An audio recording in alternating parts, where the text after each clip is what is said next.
ग्रंथ साहब की पवित्र हजूरी दे विच उस महान महापुरुष नूं सरदा दे फुल भेट करन आए सारे संगत नूं सब तो पहला फतेह अर्ज करदा। वाहिगुरू जी का खालसा, वाहिगुरू जी की फतेह। ढाडी ਸਿੰਘਾਂ ਵੱਲੋਂ होर बुलारियां ਵੱਲੋਂ संतां बारे बहुत कुछ कहा गया इस स्टेज के उत्तों। वड्डी गल यह है कि नवीं पीढ़ी है जी साडी, चाहे वह नौजवान वीर ने चाहे भैणां ने साडियां बच्चियां ने, उन्हां नूं संतां दे जीवन बारे जानकारी होनी अति जरूरी है। जिहड़े भी इत्थे पहुंचदे आ लोग कोई भी है, चाहे उन्हां नूं इह पता होना चाहिए भी संत कौन सन, उन्हां दा की सानूं देण की है। असीं विद्यालय वाले लोग हैं, इस इलाके के लोग हैं, संतां नूं एक महापुरुष के नाम के उपर याद करदे हां, क्योंकि जिहड़ी इह जगह इहदा नाम ही तपस्थान है। संत वाकई लम्मा समा उन्होंने भजन बंदगी के विच ही गुजारिया ते हैरानगी हुंदी है जदों उस दौर नूं देखदे आ जदों श्रोमणी अकाली दल दे संत जी प्रधान सन। जे कोई कानफ्रेंस हुंदी उदों इकट्ठ हुंदा, रैलियां हुंदियां तां संत जी आप कीर्तन करदे हुंदे। पहलां अपनी स्पीच तो पहलां संत जी आप कीर्तन करदे, उस तो बाद कोई राजनीतिक गल हुंदी।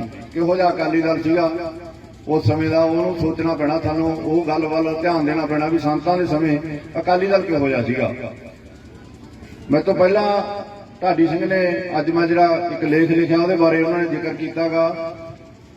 संतां दी जदों गल करदे ना थोड़ा पिछोकड़ ते जाना पैना, सानूं पिछों सोचना पैणागा। जदों पंजाब दे विच सिख राज सीगा, साडा राज सी महाराजा रणजीत सिंह दा, तां ओह अंग्रेज़ां ने उन्हां दी महाराजा रणजीत सिंह दी मौत तो बाद अजिहा सड़ कपट किया, कुछ घर दे विच डोगरियां दी फुट कारण वो 10 सालां दे विच उस तो बाद जिहड़ा सिख राज खत्म हो गया।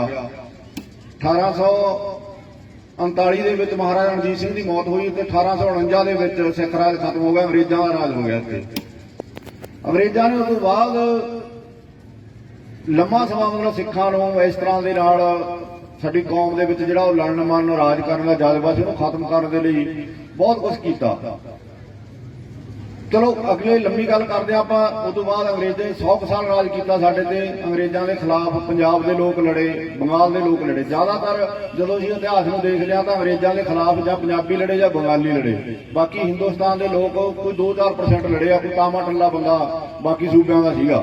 पर वो अंग्रेज़ जान लगे, सानूं इहो जी सज़ा दे के गए भी वो पंजाब नूं भी 2 थाई वढ गए ते अंग्रेज़ां बंगाल नूं भी 2 थाई वढ गए।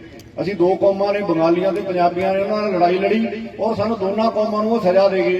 पंजाब नूं भी 2 थाई करके ते बंगाल नूं भी 2 थाई वढ गए। साडे उस समय जिहड़े बजुर्ग सीगे जिहदे असीं मसलन गल कर दिआंगे, बाबा खड़क सिंह होणी जिहड़े अकाली दल दे प्रधान सी उस समय, सिखां दे आगू सीगे, मास्टर तारा सिंह होणी, उन्हां ने सोचिया भी ये जिहड़ा मतलब साडा जिहड़ा हिंदुस्तान नाल रह के भला होऊगा, पाकिस्तान की बजाय असीं हिंदुस्तान नाल रहना मन लिया। साढ़े 10 लाख बंदा तकरीबन कहते हैं भी उस जिहड़ा वंड हुई है, साडा पंजाबी 10 लाख पंजाबी मारिया गया।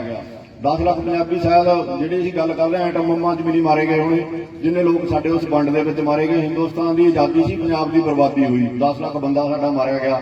इधरों उधर उजड़ के चले गए, उधरों इधर आ गए। पर जदों असीं सिखां ने आपकी जिहड़ी होंद आपकी मतलब होनी है, असीं हिंदुस्तान नाल जोड़ के साडे लोग साडी कौम उधरों इधर आ गई, तो इधर आया ना साडे नाल फिर जिहड़े नवे हाकम बने सी, इन्हां ने धक्का करना शुरू कर दिता। हालांकि साडे नाल वादा किया गया सी कि तुहानूं हिंदुस्तान दे विच अजिहा खित्ता देवांगे जिथे तुसीं आपदा आज़ादी दा निंघ माण सकोगे, तुहाडा अपना इस तरह लगू भी तुसीं अपने राज दे विच रहने हो। पर जदों राज बदल के अंग्रेज चले गए तो बाबा खड़क सिंह नूं नेहरू कहदा भी बाबा जी अब समा बदल गया है, अब हाकम भी और आगे हैं, अब आगे की बात करते हैं, वो बात छोड़ो।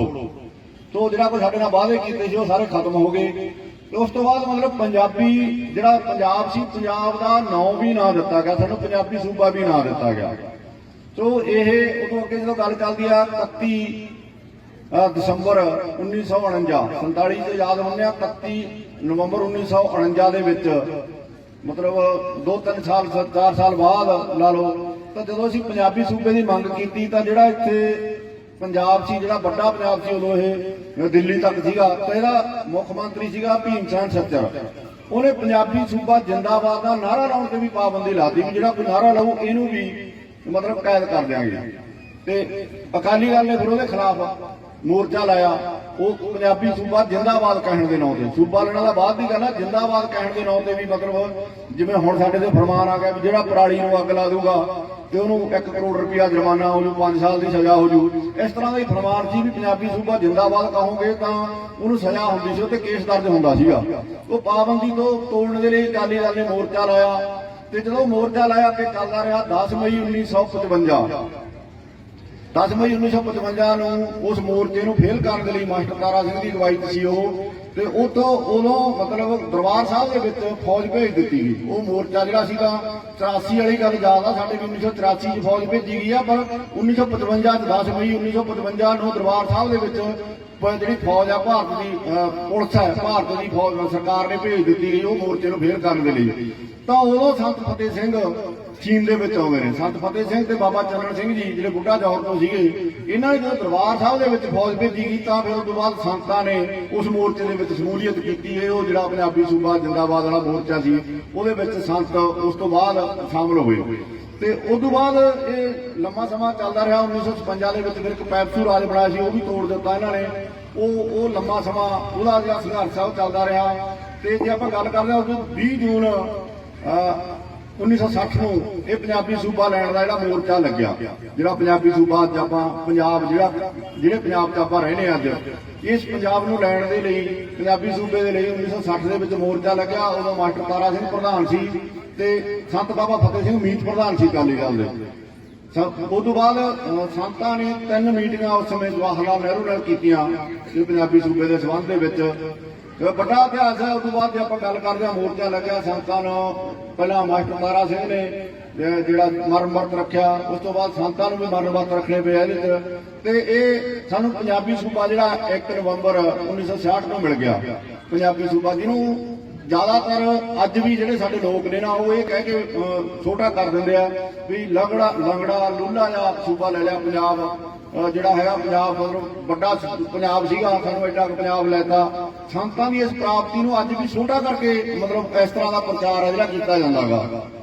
ਪਰ ਮੈਂ ਇੱਥੇ ਇਹ ਗੱਲ ਤੁਹਾਡੇ ਨਾਲ ਸਾਂਝੀ ਕਰਨੀ ਚਾਹੂੰਗਾ ਵੀ ਸਾਡੇ ਕੋਲੇ ਜਿੰਨਾ ਪੰਜਾਬ ਹੈਗਾ, ਜੇ ਅੱਜ ਇਸ ਪੰਜਾਬ ਦੀ ਅਸੀਂ ਗੱਲ ਕਰਦੇ ਆਂਗੇ ਤਾਂ ਅਸੀਂ ਬਚੇ ਬੈਠੇ ਆਂਗੇ। ਅੱਜ ਜਿਵੇਂ ਉਹ ਬਾਈ ਜੀ ਨੇ ਗੱਲ ਕੀਤੀ ਆ, ਹੁਣ ਮੇਰੇ ਤੋਂ ਪਹਿਲਾਂ ਢਾਡੀ ਸਾਹਿਬ ਨੇ ਰਾਜਸਥਾਨ ਦੇ ਵਿੱਚੋਂ ਪੰਜਾਬੀ ਬੰਦ ਕਰਤੀ, ਜੰਮੂ ਤੋਂ ਪੰਜਾਬੀ ਬੋਲੀ ਆ ਜਿਹੜੀ ਉਹ ਭਾਸ਼ਾ ਬੰਦ ਕਰਤੀ ਹੈਗੀ। ਇਸੇ ਤਰ੍ਹਾਂ ਬਾਕੀ ਸਟੇਟਾਂ ਤੋਂ ਜੇ ਕਿਤੇ ਫਰਜ਼ ਕਰੋ ਉਹੀ ਪੰਜਾਬ ਅੱਜ ਹੁੰਦਾ, ਸੰਤ ਪੰਜਾਬੀ ਸੂਬਾ ਨਾ ਲੈਂਦੇ ਤਾਂ ਅੱਜ ਉਹ ਸੂਬੇ ਦੇ ਵਿੱਚ ਹਿੰਦੂਆਂ ਦੀ ਬਹੁਤ ਗਿਣਤੀ ਹੋਣੀ ਸੀ। ਔਰ ਮੈਨੂੰ ਲੱਗਦਾ ਵੀ ਸਾਰੇ ਸਾਡੇ ਤੇ ਹਿੰਦੀ ਥੋਪ ਦਿੱਤੀ ਜਾਣੀ ਸੀ, ਪੰਜਾਬੀ ਖਤਮ ਕਰ ਦਿੱਤੀ ਜਾਂਦੀ, ਸਾਰੇ ਸੀ ਹਮ ਕੋ ਤੁਮ ਕੋ ਬੋਲਦੇ ਹੁੰਦੇ। ਪੰਜਾਬੀ ਦੀ ਜ਼ੁਬਾਨ ਆ ਜਿਹੜੀ ਇਹੀ ਖਤਮ ਕਰ ਦਿੱਤੀ ਜਾਂਦੀ ਜੇ ਸੰਤ ਪੰਜਾਬੀ ਸੂਬਾ ਨਾ ਲੈਂਦੇ। ਤੋ ਇਹ ਅੱਜ ਮਤਲਬ ਜਿਹੜੇ ਕਹਿੰਦੇ ਨੇ ਨਾ ਵੀ ਪੰਜਾਬੀ ਸੂਬਾ ਛੋਟਾ ਲੈ ਲਿਆ ਸੰਤਾਂ ਨੇ, ਪੰਜਾਬੀ ਸੂਬਾ ਸੂਬੀ ਲੈ ਲਈ, ਇਹ ਵੀ ਗੱਲ ਹੁੰਦੀ ਹੈਗੀ। ਤੇ ਅੱਜ ਉਹਨਾਂ ਲੋਕਾਂ ਦੇ ਲਈ ਹੈ ਵੀ ਅੱਜ ਜਿਹੜੀ ਉਹ ਸੂਬੀ ਲਈ ਆ ਉਹਦੀ ਹੋਂਦ ਦਾ ਖਤਰਾ ਗਾ। ਸਾਰਾ ਪੰਜਾਬ ਅੱਜ ਸੜਕਾਂ ਤੇ ਬੈਠਾ ਗਾ, ਉਹੀ ਲੜਾਈ ਹੈ ਨਾ ਸਾਡੀ ਅੱਜ ਵੀ। ਤੇ ਅੱਜ ਉਹਨੂੰ ਬਚਾ ਲੈਣ, ਉਹ ਛੋਟੀ ਸੂਬੀ ਨੂੰ ਬਚਾਉਣ ਦੇ ਲਈ ਅੱਜ ਅੱਗੇ ਆਉਣ। ਤੇ ਬਲ ਤਰਾਸਦੀ ਇਹ ਹੈ ਵੀ ਅੱਜ ਮਤਲਬ ਉਹ ਅਕਾਲੀ ਦਲ ਕਿੱਥੇ, ਅੱਜ ਉਹ ਅਕਾਲੀ ਦਲ ਜਿਹਨੂੰ ਮਤਲਬ ਇਹ ਪੰਜਾਬੀ ਸੂਬਾ ਲੈ ਕੇ ਸੰਤਾਂ ਨੇ ਰਾਜ ਭਾਗ ਕਰਨ ਦੇ ਕਾਬਲ ਬਣਾਇਆ। ਤੇ ਇਹੀ ਸਰਦਾਰ ਪ੍ਰਕਾਸ਼ ਸਿੰਘ ਬਾਦਲ ਜਿਹਨੂੰ ਪਹਿਲੀ ਵਾਰ ਸੰਤਾਂ ਨੇ ਮੁੱਖ ਮੰਤਰੀ ਬਣਾਇਆ, ਮੁੱਖ ਮੰਤਰੀ ਦੀ ਕੁਰਸੀ ਤੱਕ ਸੰਤਾਂ ਨੇ ਪਹੁੰਚਾਇਆ ਸੀ ਪ੍ਰਕਾਸ਼ ਸਿੰਘ ਬਾਦਲ ਨੂੰ ਪਹਿਲੀ ਵਾਰ। ਬਾਅਦ ਦੇ ਵਿੱਚ 5 ਵਾਰ ਚਾਹੇ ਫਿਰ ਮੁੱਖ ਮੰਤਰੀ ਬਣਿਆ, ਪਰ ਜੋ ਪਹਿਲੀ ਵਾਰ ਸੰਤ ਨਾਮ ਬਣਾਉਂਦੇ ਤਾਂ ਸ਼ਾਇਦ ਇਹ ਵੀ ਕਿਸੇ ਪਾਸੇ ਉਸ ਗਿਣਤੀ ਚ ਨਾ ਆਉਂਦੇ। ਸੋ ਅੱਜ ਉਹੀ ਪ੍ਰਕਾਸ਼ ਸਿੰਘ ਬਾਦਲ ਹੋਣੀ ਜਾਂ ਉਹਨਾਂ ਦਾ ਪਰਿਵਾਰ ਸੰਤਾਂ ਨੂੰ ਦੇਖੋ ਕਿਸ ਤਰ੍ਹਾਂ ਭੁੱਲ ਚੁੱਕੇ ਨੇਗੇ ਉਹ ਲੋਕ, ਤੇ ਉਹਨਾਂ ਦੀ ਐਡੀ ਵੱਡੀ ਦੇਣ ਨੂੰ ਭੁੱਲ ਚੁੱਕੇ ਨੇਗੇ। ਬਾਕੀ ਵੀ ਗੱਲ ਕਰਦਾ, ਹੋਰ ਅਕਾਲੀ ਦਲ ਬਥੇਰੇ ਬਣਾਈ ਬੈਠੇ ਆ, ਸਾਡਾ ਅਕਾਲੀ ਦਲ ਡੀ ਆ ਜੀ, ਸਾਡਾ ਅਕਾਲੀ ਦਲ ਆੜਾ ਗਾ, ਪਰ ਜਿਹੜਾ ਅਸਲ ਅਕਾਲੀ ਦਲ ਸੀ ਉਹਦੇ ਪ੍ਰਧਾਨ ਸੀ ਸੰਤ ਕਿਸੇ ਇੱਕ ਪਰਿਵਾਰ ਦੇ ਜਾਂ ਇੱਕ ਅਕਾਲੀ ਦਲ ਦੇ ਨਹੀਂ, ਸਮੁੱਚੇ ਪੰਜਾਬੀਆਂ ਦੇ ਰਹਿਨੁਮਾ ਸੀ, ਸਮੁੱਚੇ ਪੰਜਾਬੀਆਂ ਦੇ ਸੰਤ ਆਗੂ ਸਨ।